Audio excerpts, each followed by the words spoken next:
Masungit na panahon ang sumalubong sa pagdiriwang ng Pasko sa ilang bahagi ng Oriental Mindoro, Quezon Province at Bicol Region.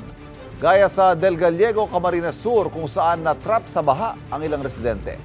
Narito ang unang balita. Magpapaskong isolated ang 5 barangay sa Del Gallego, Camarines Sur. Halos walang tigil ang ulan doon kaya rumagasa na ang baha sa 2 spillway sa bayan.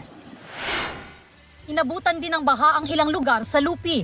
Ang mga alagang baboy roon kinailangan tuloy ilipat sa mas mataas na lugar. Nakaranas din ng pag-ulan ang ilang bahagi ng Albay kabilang ang Santo Domingo at Legazpi City. Imbis na maging abala sa Noche Buena ang ilang residente roon, natuon ang atensyon nila sa pagtataas ng mga gamit matapos pasukin ng baha ang mga bahay.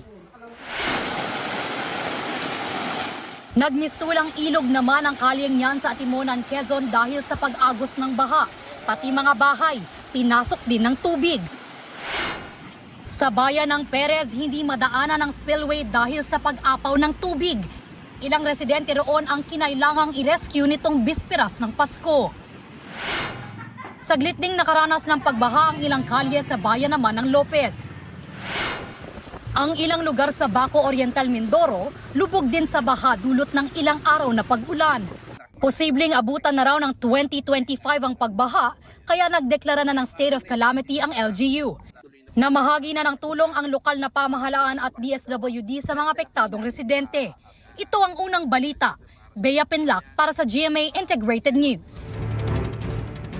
Kapuso, huwag magpapahuli sa latest news and updates. Mag-iuna ka sa balita at mag-subscribe sa YouTube channel ng GMA Integrated News.